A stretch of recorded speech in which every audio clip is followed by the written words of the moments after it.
Hi, I'm Norah Jones. Welcome to It's About Language. So, what is language all about?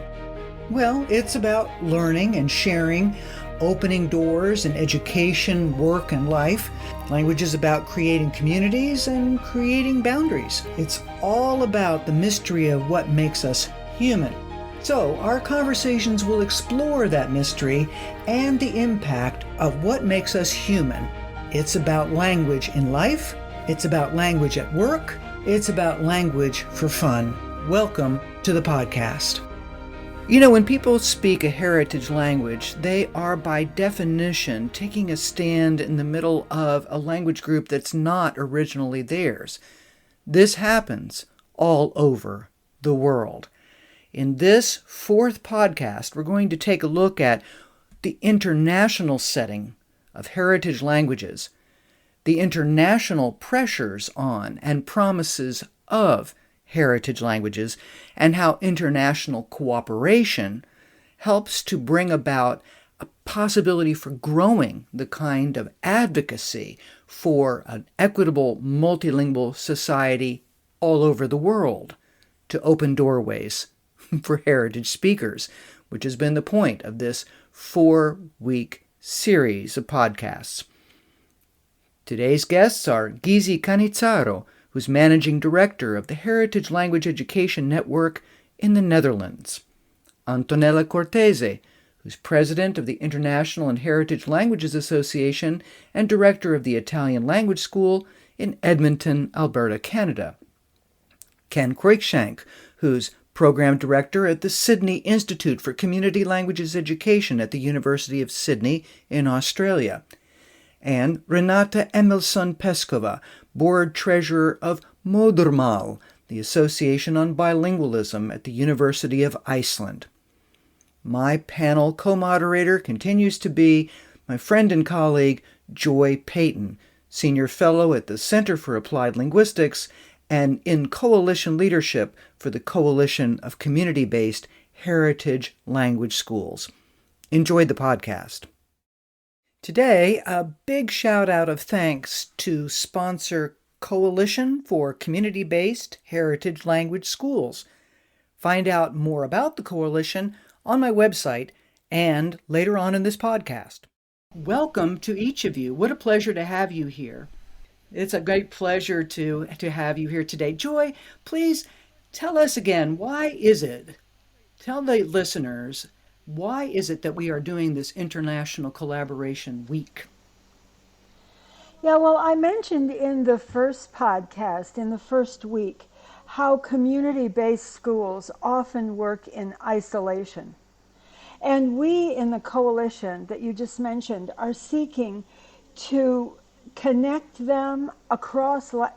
these schools, working often in isolation, across languages and across the country.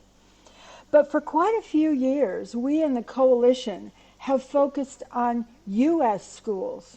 In fact, the coalition is a U.S.-based organization, and we have worked in isolation from other countries. Then, a couple of years ago, we connected with Trudy Aberdeen, with the International and Heritage Language Association, ILA, in Canada, and that connection has opened a whole new world to us. And so this is how we're now working with Antonella, who you just mentioned, who works with ILA in Canada, with Renata in Iceland, Ken in Australia, and Gisi in the Netherlands. And we together, this group, have started participating in and speaking at each other's conferences and engaging in collaborative projects, which you'll hear about during this podcast. We in the United States are learning so much from these dynamic, energetic, creative colleagues. We're learning about their recognition of the existence and value of heritage languages in their countries, the creation and running of heritage language schools, the values that they hold and the standards that they follow, and the funding that some of them have for this work. It's a real privilege to be together with here today and we're all going to learn a lot from each other. And what I started thinking about this morning is that there are leaders of heritage language schools in many other countries that we can connect and collaborate with. And I think that maybe this conversation will open new doors to those connections and collaborations. So thank you, Norah, for bringing us together today.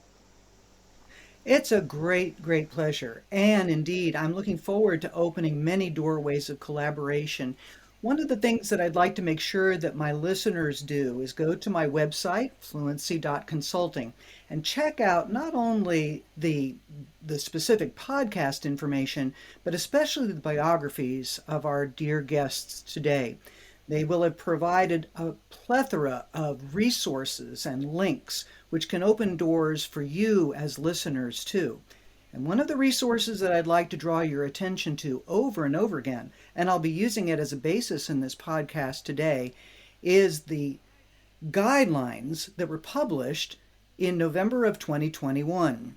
The International Guidelines for Professional Practices in Community-Based Heritage Language Schools. There's a tremendous amount of good information there, not only for those that are in community-based heritage language schools, but those who are interested in this topic and in finding out how the power of such schools and such community-based organizations can change their lives too. So thank you, everyone, for dealing with that. So here, one thing I'm going to start out with right away is a question to whoever would like to answer first to start. We're going to start with why. We're going to start with why. Why collaboration when it comes to heritage language schools around the world? Well, I can go first. Iceland is a little country. You know, we have 300,000 people living here, and we do have 100 languages spoken by immigrant communities. But our organization is not very large, Móðurmál, and we've been organizing a conference for years. And the audience was very small, and there was a lot of effort going into organizing that conference, annual conference. And so at some point I just said, I'm not going to organize a conference by myself for 9 people again. And we reached out, and that was the time when COVID came basically, and the online communication started to be easy and normalized. So we moved online, and we started collaborating with Mother Tongues in Ireland, co-organized the conference. And after that, the next year, we started the Folk Europe Forum of Heritage Language Coalitions in Europe. And now we have partners in 5 countries, and we are collaborating on the next conference. And Gisi is, of course, one of the key people in that collaboration. I think of all of the organizations that are represented here, that HLE Network, our organization here in the Netherlands, is the youngest. So the reason why we reached out to all of the different people here at one point over the last few years was just for advice and inspiration, because we had a lot of ideas about which activities and which projects we could start, but we wanted to know which ones would have the most impact for the heritage language programs in our region. And I spoke with, I think, every organization here, yes, Canada, US, Iceland, and Australia. And I put those conversations on the web so that other people who didn't have the chance to speak with Joy could benefit from the conversation I had with her. I think the heritage language programs here in the Netherlands may not have extra time to be looking for workshops or conferences run by other organizations that might be of interest to them. So HLE Network takes the time to research what all of the other organizations are doing that might be of interest to our programs regionally.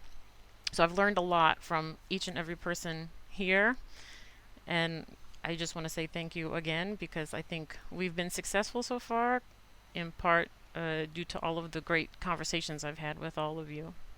We know that most of the world's population is bilingual, and heritage language schools exist in practically every country around the world, but in each of our countries we're marginal.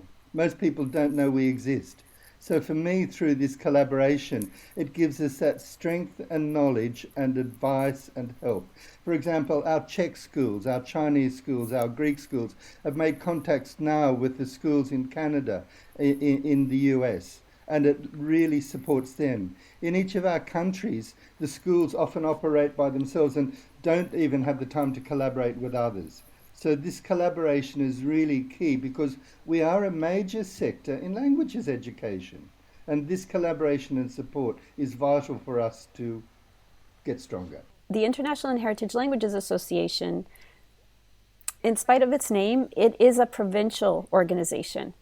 And so within Canada, within the Charter of Rights, everyone has the right to maintain their heritage, language, and culture. However, on a national level, and this is why we were so fortunate to connect with Joy and the coalition, is that on a national level, there is no true national governing body that does what the coalition does in the United States with the 50 states.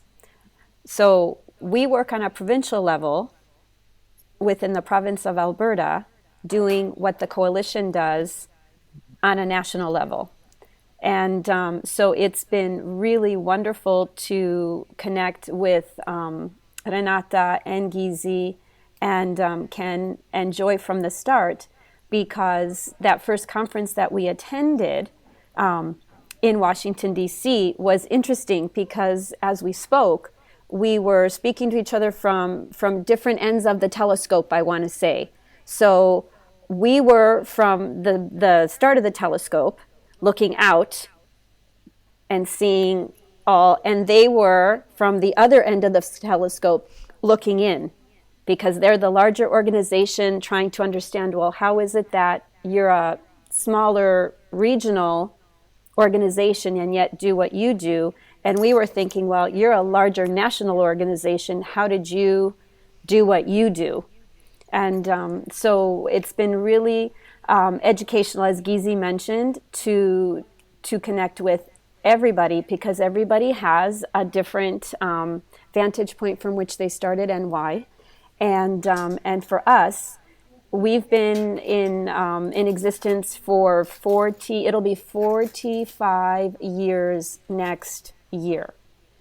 So this organization started 45 years ago with 6 people from 6 different heritage language organizations that wanted to make sure that their children could speak to their parents in their heritage language. So it's come a long way, and we're really proud, but we're also really proud at the opportunity to have been able to expand our network with all these other knowledgeable and incredibly valuable people to heritage languages.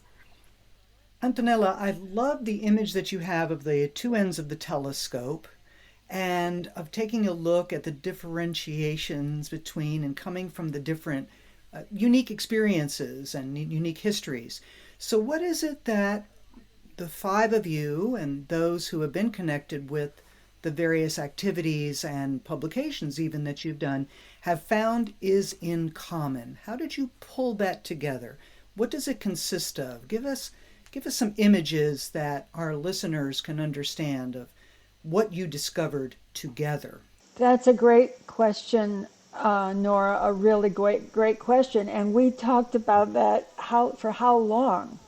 When we were doing the standards, we talked about that for over a year. What do we have?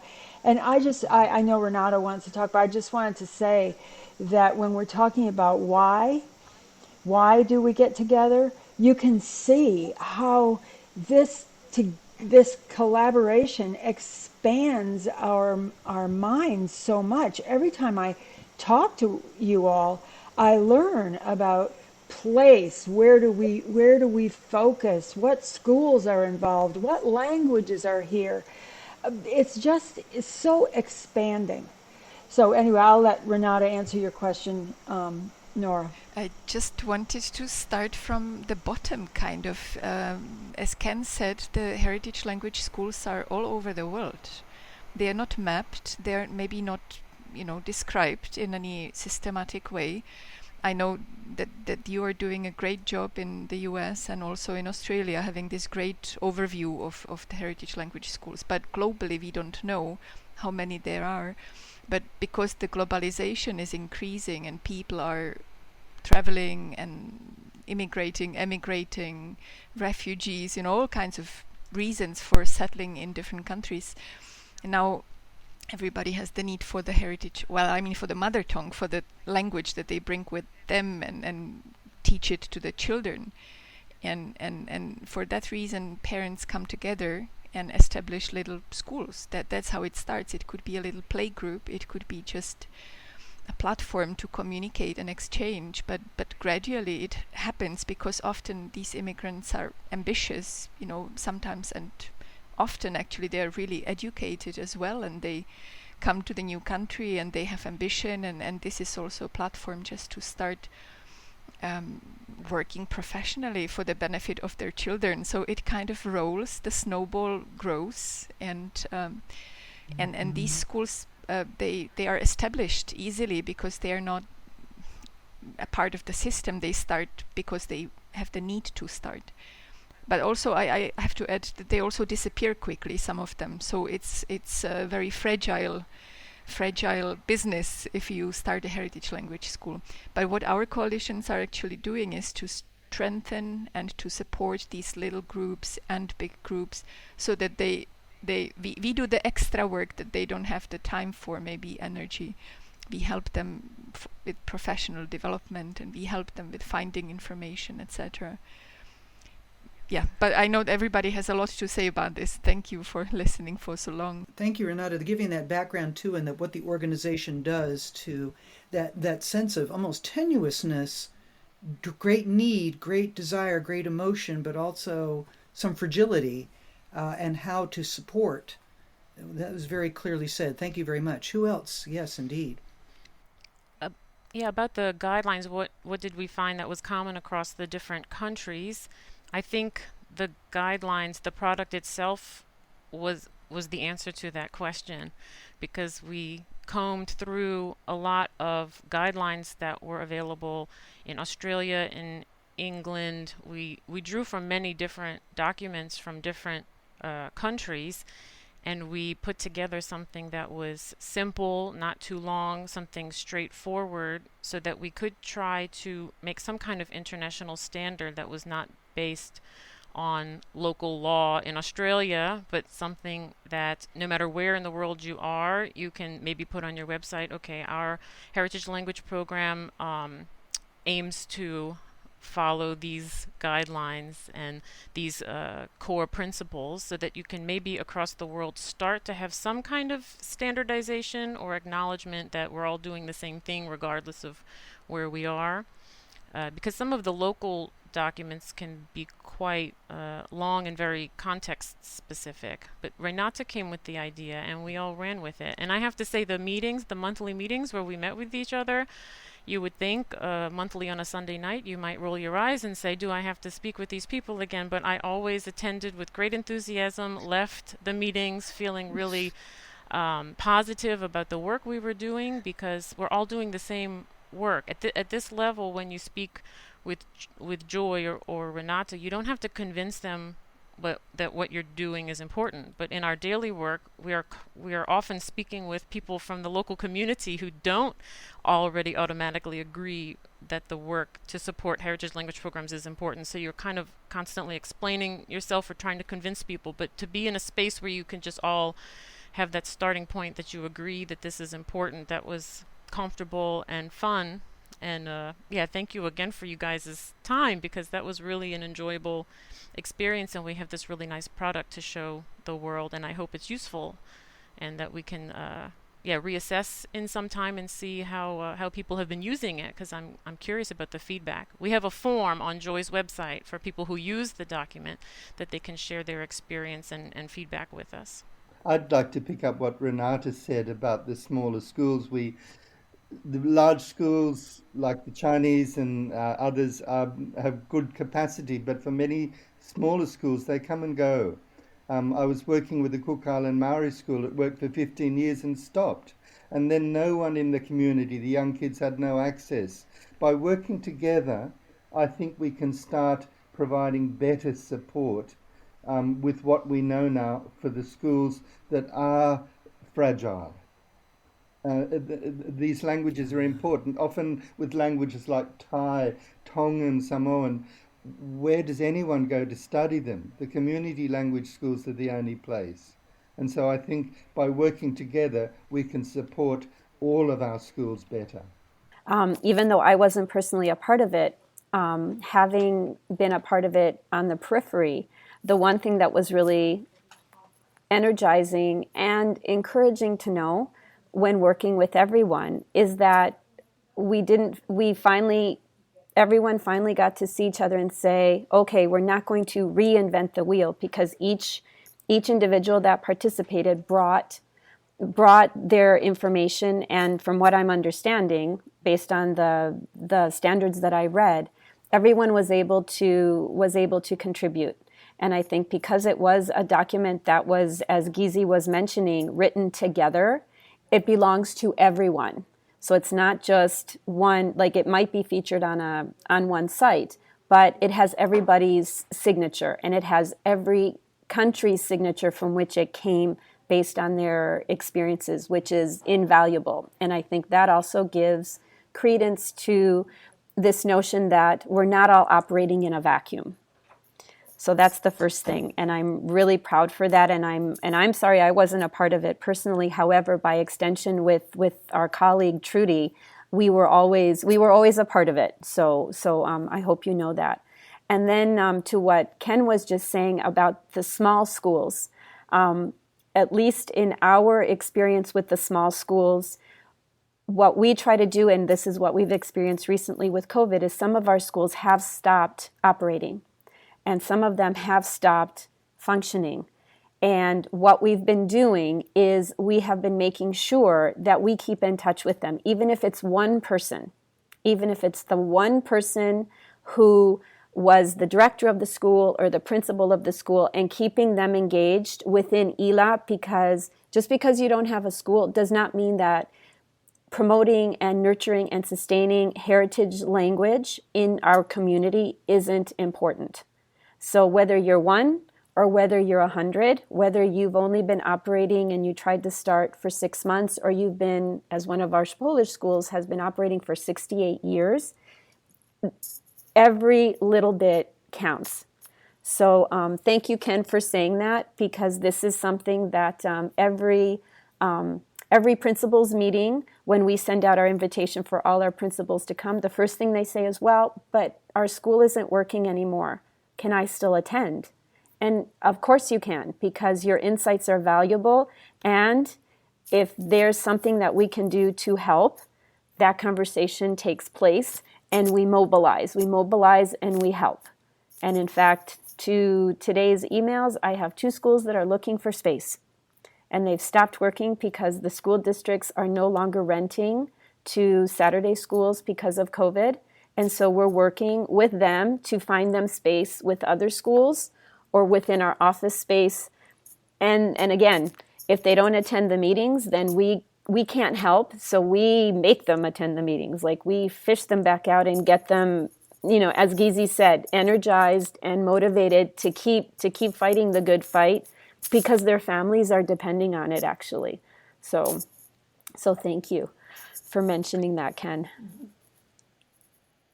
That passion, Antonella, and everyone, I would like to tap on for just a second, because you understand that part of me is extraordinarily envious and sad, because my own background is the daughter of a Croatian refugee immigrant. But at that particular stage of life, which was World War II and directly afterwards, I even asked, he said at that point, and we all know that this is in quotes, right? It wasn't in to be ethnic, okay? But what I would have given, as I spoke to my husband today about the conversation that we were about to have had a Croatian heritage language school to go to on Saturdays, it would have been transformational for me. Thanks again to the Coalition of Community-Based Language Schools for being a sponsor of this podcast. The coalition supports, guides, and promotes community-based heritage language schools and organizations across the United States to increase the visibility and recognition of these important schools. Learn more and connect with the coalition on my website, fluency.consulting, and connect there too with me to learn how sponsorship can help you meet your goals. Thank you so much for listening to this podcast today. Please join me in sharing with those in education, business, and organizational leadership the opportunities that come from knowing and celebrating human language. I invite you to become a sponsor of this podcast. Please see my website, fluency.consulting, for more information and to connect up with me about sponsorship. So I'm bringing some emotional content into this because I'd like to turn to making sure that the listeners know that there are 4 main areas within the international guidelines that you published. And so folks, I'd like to turn your attention to this. There are 4 areas, at least 4 major areas in your guidelines: the core values, organization, the educational programs, and the community outreach. And I considering that as core values as the why you're doing this anyway. And I'd like to address that first. And heads up that I'm going to be looking, especially for the community outreach part, as an impact. But let's turn for just a moment to those core values. And I was struck by not only the core values, but I'm not going to enumerate them. You can, if you desire, and as part of your conversation, but the vision statement, which included the following. Heritage languages are a way of nurturing diversity, mutual respect, and inclusion.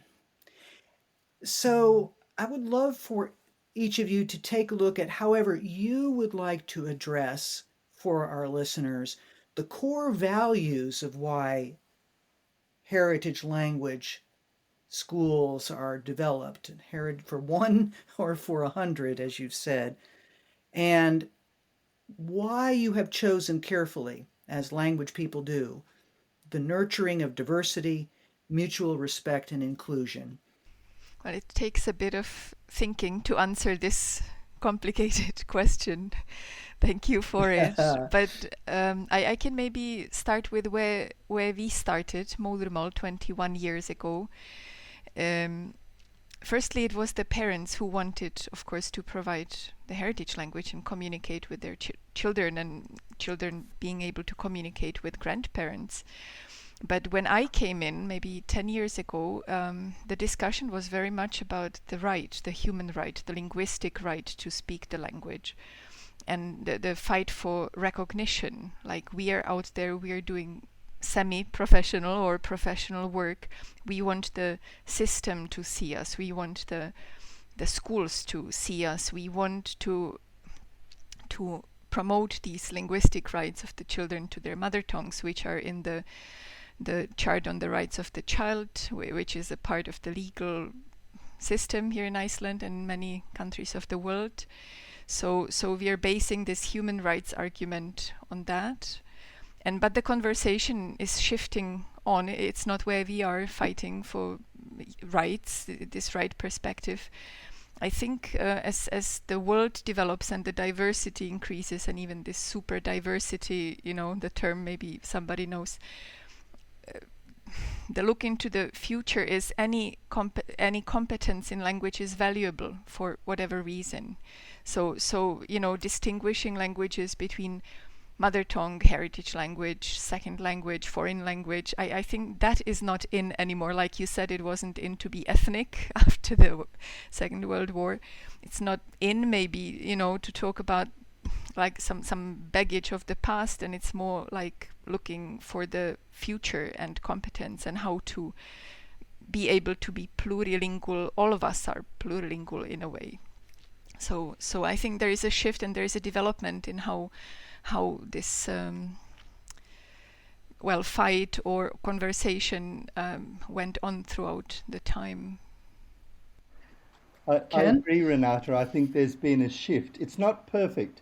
Still, if you're bilingual, people often look at you and think that you've got only half a brain. But if I can tell the story of one of my colleagues, she's Russian background. When she started school, she went home the first day and said, Mum, at school they don't speak Russian. I'm not going to speak Russian anymore. And she lost her language like so many.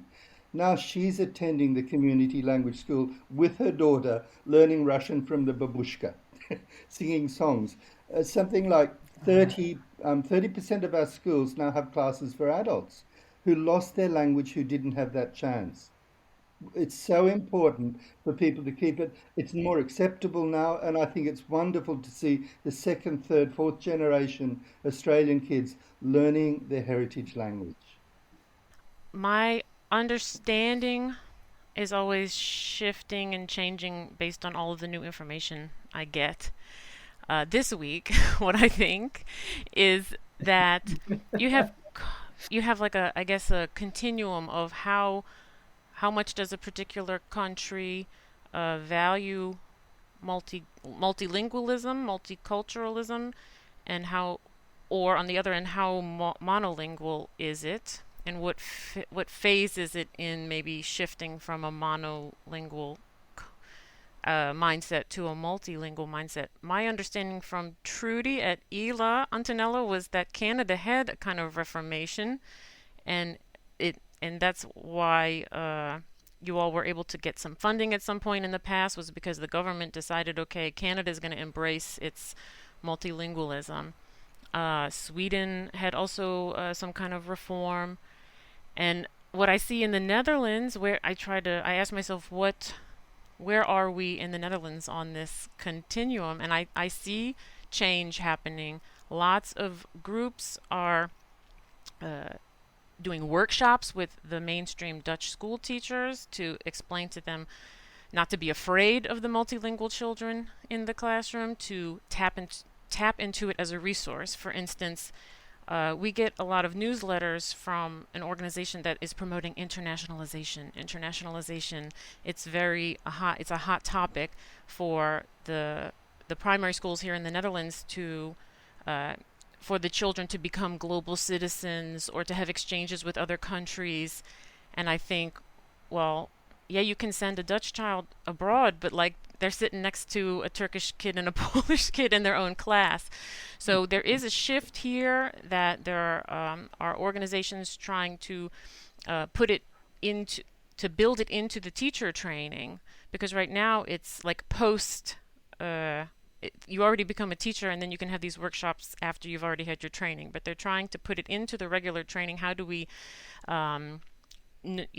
cherish and nurture and use the multilingualism that's in the class? So that's one side of the coin. What Heritage Language Education Network is trying to do in the Netherlands is also put the spotlight on the lessons that take place outside of the school, because Dutch teachers and their attitudes, and not discouraging to not discourage a child from speaking Russian with their friend at the school. That's important, of course, but we're trying also to make sure that the people who are doing the hard work of running these supplementary schools outside of school time also get some kind of recognition and support that we see now the Dutch mainstream teachers getting. Because at the end of the day, the Dutch mainstream teachers are not going to be able to teach a child how to read and write in Russian. You're going to have somebody from the language community doing that. And we want to remind people of that the heritage language programs are providing a service to the community and filling a gap in the children's education that the Dutch education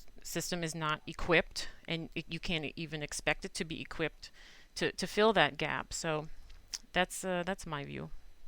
Gisi, as you were speaking, I was thinking a lot about teacher education, because that is something that even here in Canada, I will speak specifically to Alberta though, and Edmonton, so I'm originally from the United States. I grew up in a bilingual home. However, my bilingualism was our small town dialect and then English. And the rule was, don't teach her Italian because she won't learn how to read.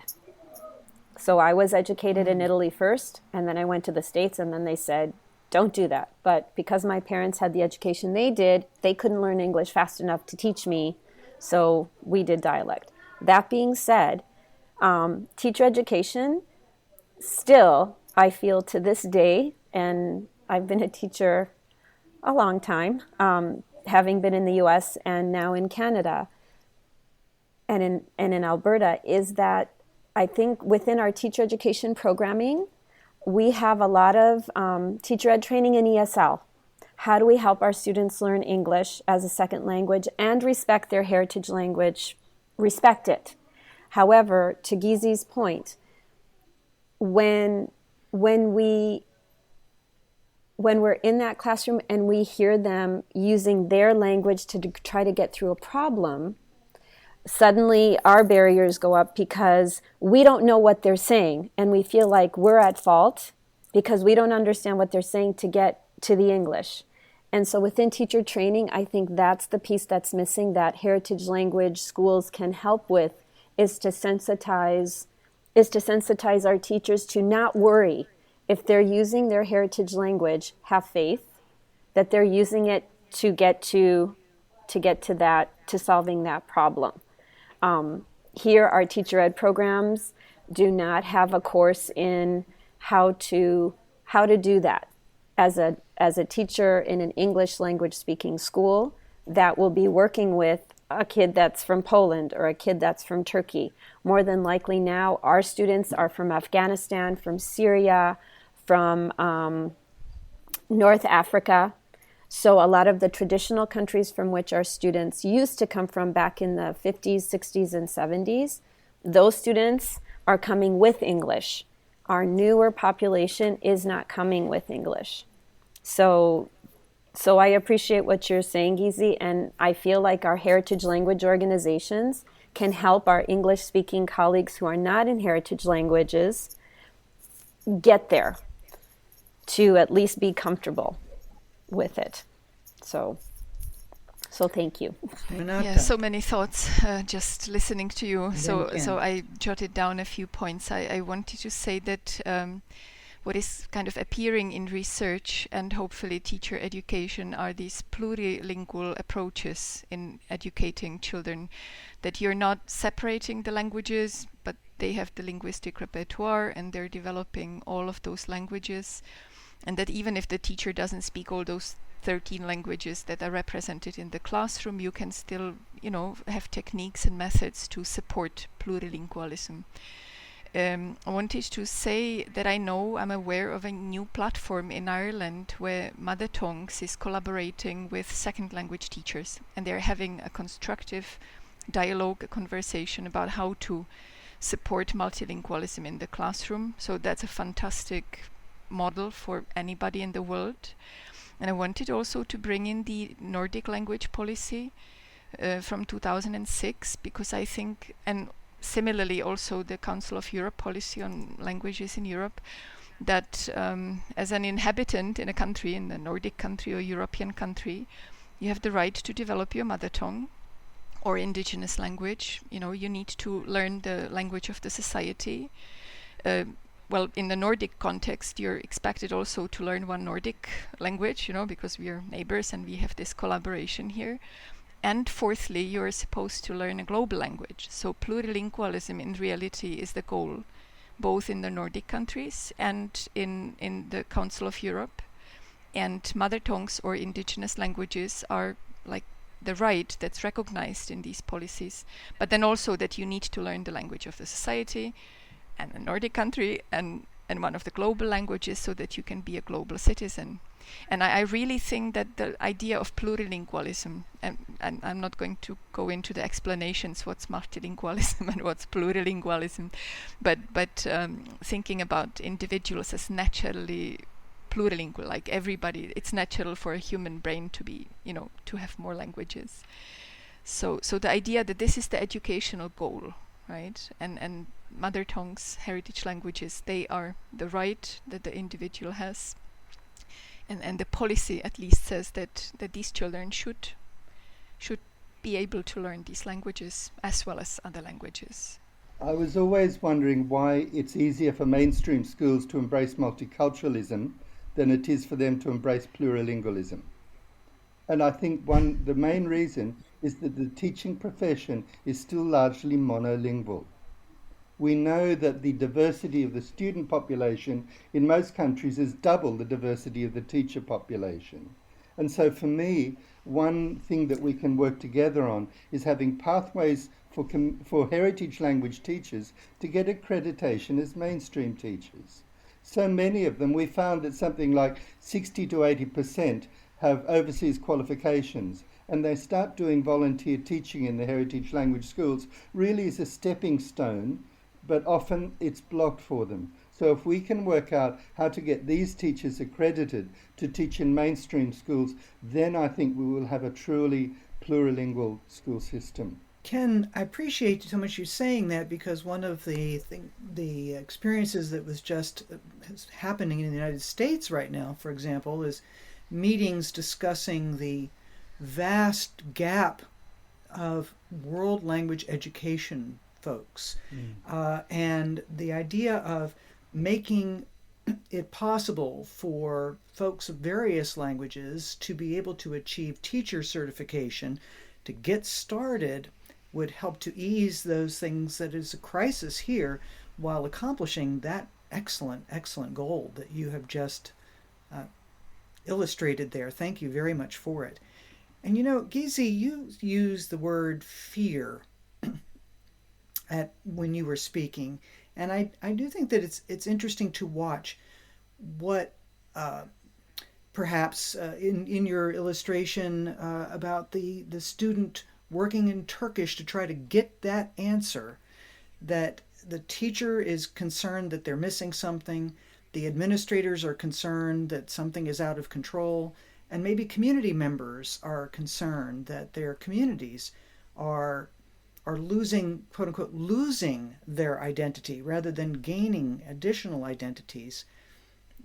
That's a very big question, but fear, I think, is something that we need to address at least a little bit. Do you feel that I have asked a great question? Sure, Joy. Oh, yeah. Well, thanks for bringing that up, because that's what I was thinking of when I was thinking about our values in our guidelines document, the value of inclusion. And sometimes, exactly in the United States anyway, it's not, we say this is a multilingual society, but that's us saying that. There's a group of people saying that. There are other people who are saying, no, we're English. And to feel, sometimes an individual does not feel included. I'm not part of this. I don't know what these guys are doing. I don't know, and I don't speak right. And I don't feel included. But Nela, who works with the Lithuanian schools, she had written us this very touching email today about how Lithuanian students are feeling very fearful and confused. And their school is so important to them because they go there and they feel included, like, oh yes, I do have a community. There is a community here for me. And then one other value, which is citizenship, global citizenship. And Gisi was talking about, I love that term, Gisi, you use, internationalization. But I'll just give one example of students who come to this country and don't feel that way at first. And these are French-speaking students from Africa and Haiti, West Africa and Haiti. And they speak the language of the country, and they also speak French. And they come to New York City, and guess who learns French? Students at the Alliance Française, expensive private school. Those are the French speakers. But the kids who come here from those other countries don't even consider themselves to be French speakers.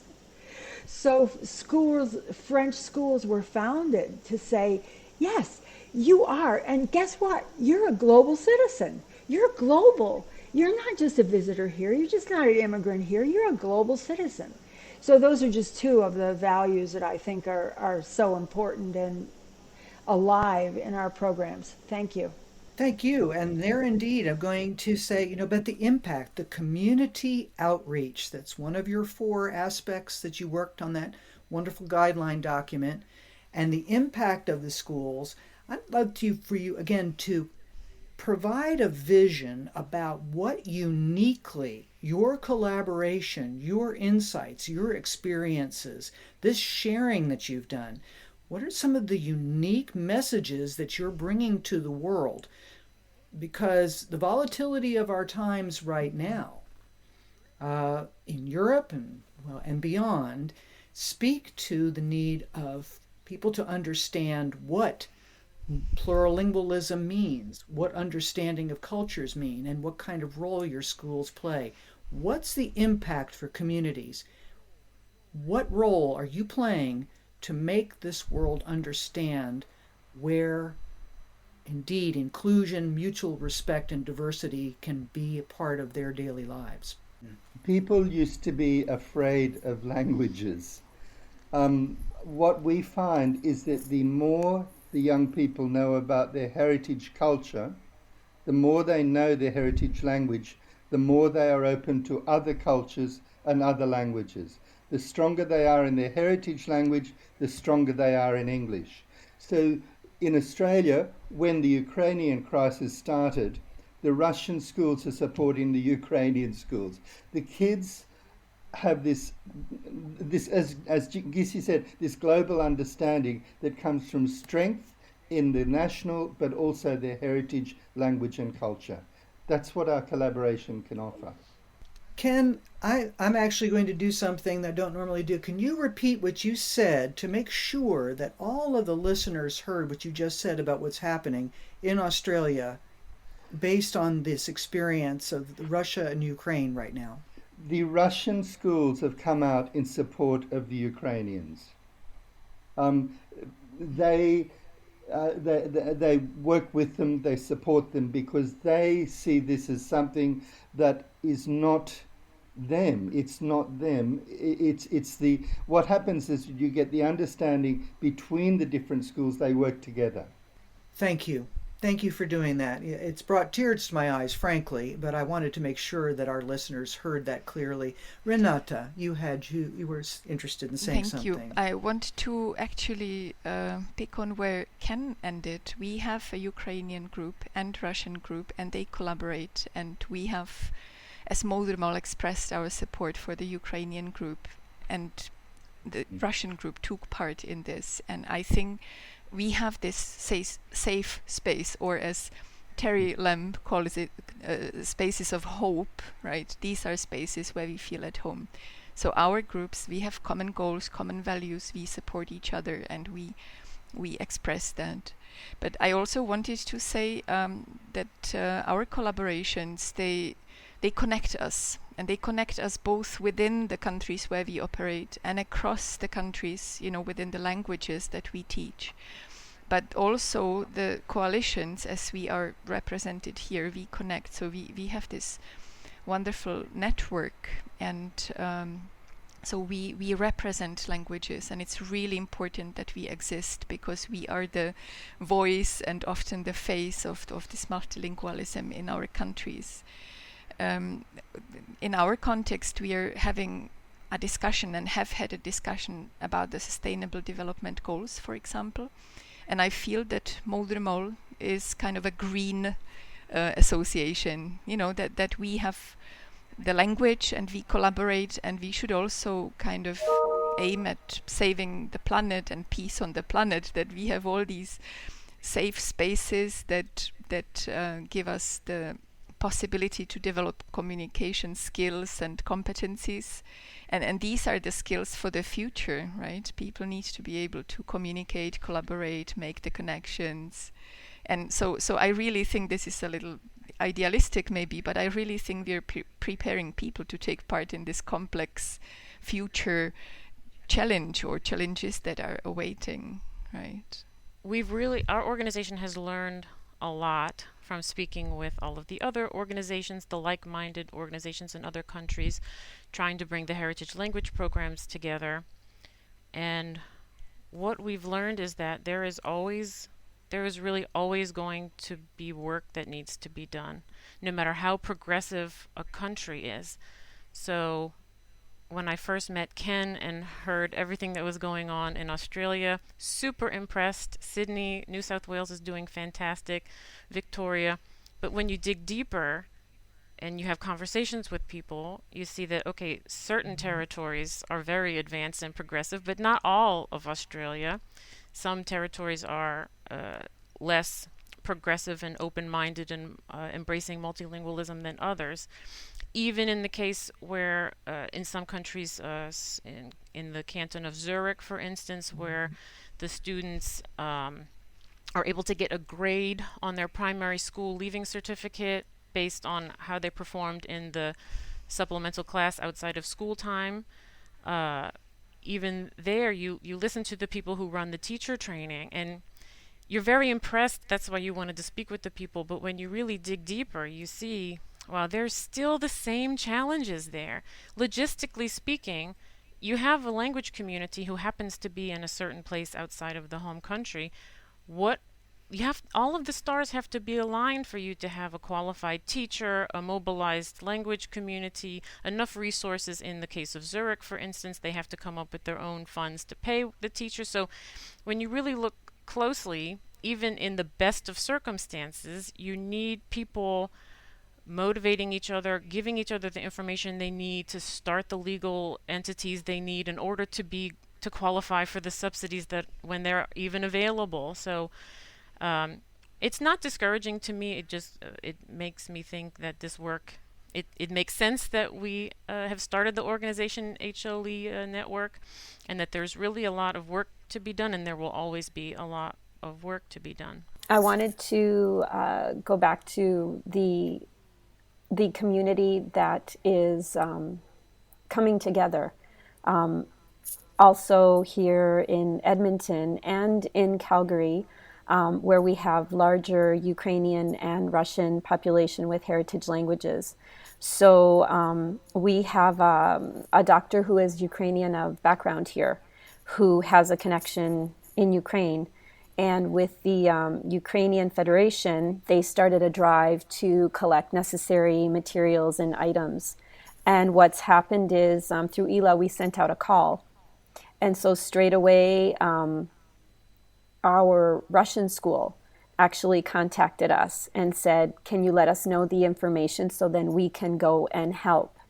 And it's actually quite emotional, because I did stop by there and I saw one of the school leaders there, just right in there. And if you met her, she's very graceful and very dignified. So to have seen her working side by side with other people doing this drive and helping put things in, it made me think that the work that we do, as you were saying, Gisi, it's hard.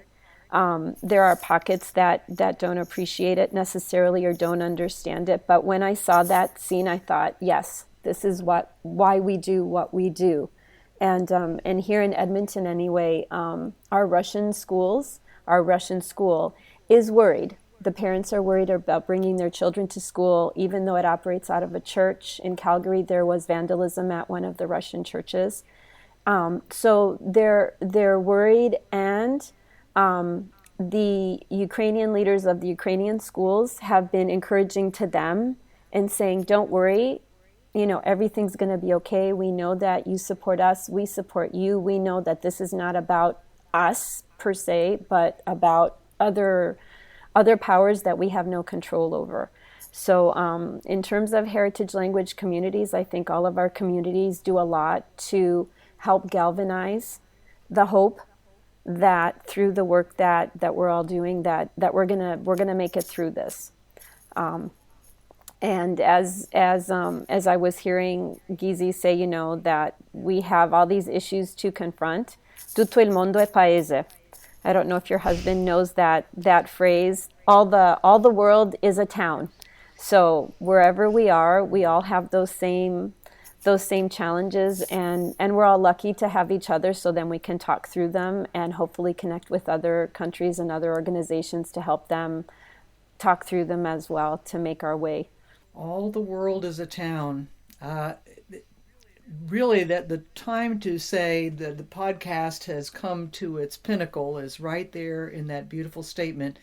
And each one of you today have provided a very clear picture about why it is that diversity is not division, why heritage is additive and brings joy, and in very, very challenging times actually creates the breakthrough for us all to be able to work together.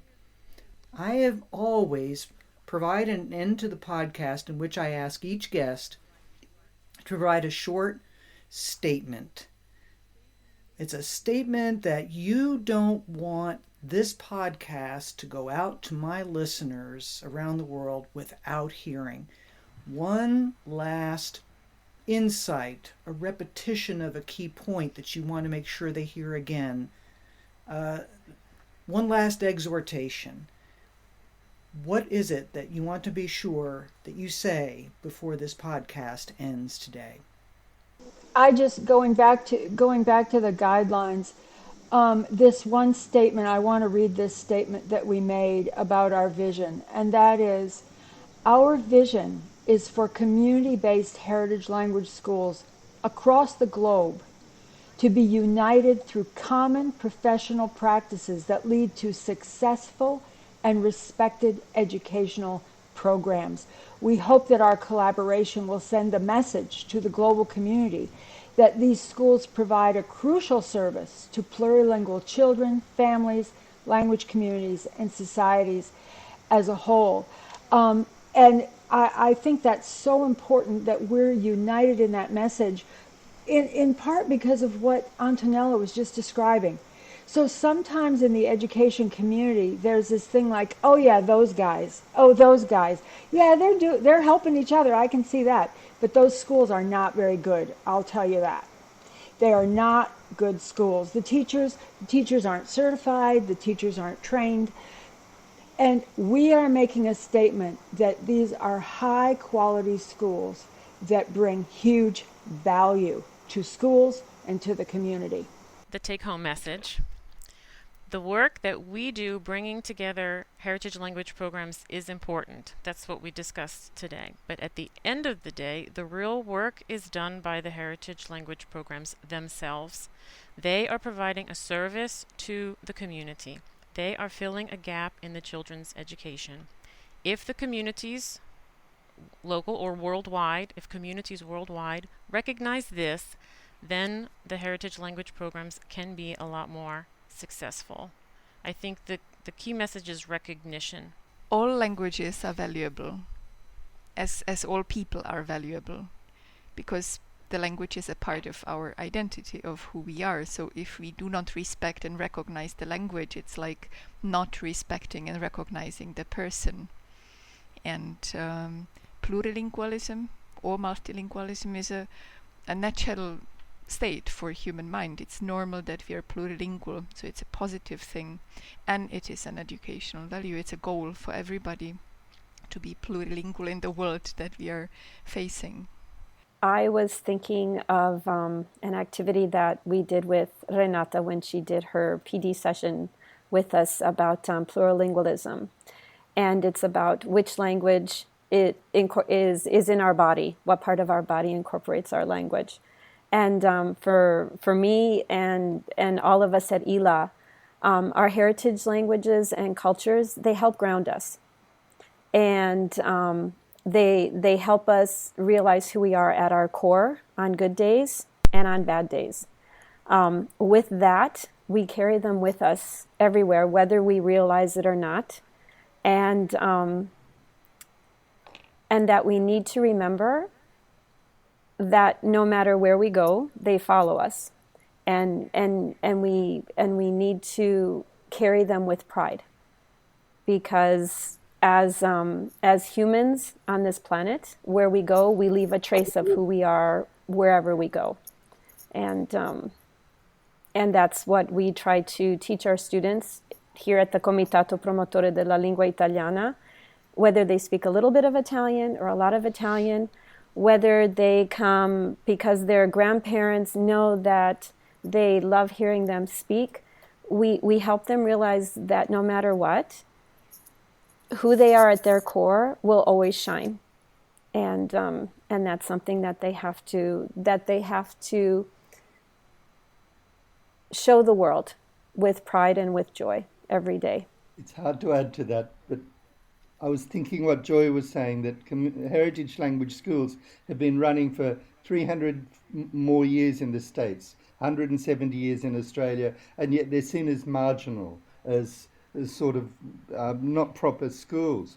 But in actual fact, heritage language schools are where everything is at. The students there, they're bilingual, they're plurilingual, they're in touch with what's happening overseas, they've got strong senses of their heritage identity, their national identity. They're the ones, the schools are where everything is happening.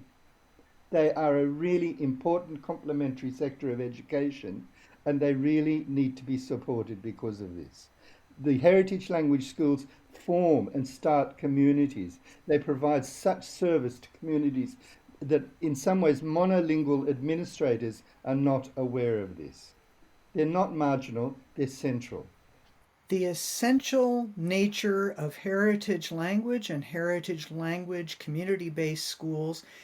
My dear friends, it's been a great pleasure to welcome you today to talk to the world about these important educational places, and especially their service to the individuals in the communities in the world. Thank you so much for your service. Thank you so much for everything that you've done to create these possibilities, for the touching stories, for the exhortations, and especially for the hard work you're doing.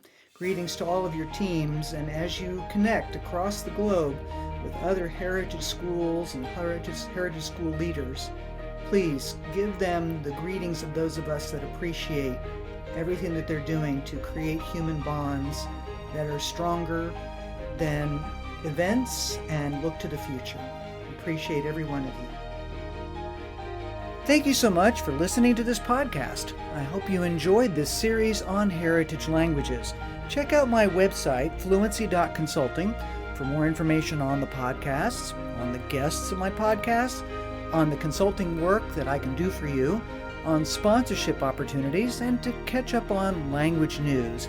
I look forward to being with you again next week as we explore the excitement that folks have about getting back together in the very human experience of sharing the excitement of language and culture.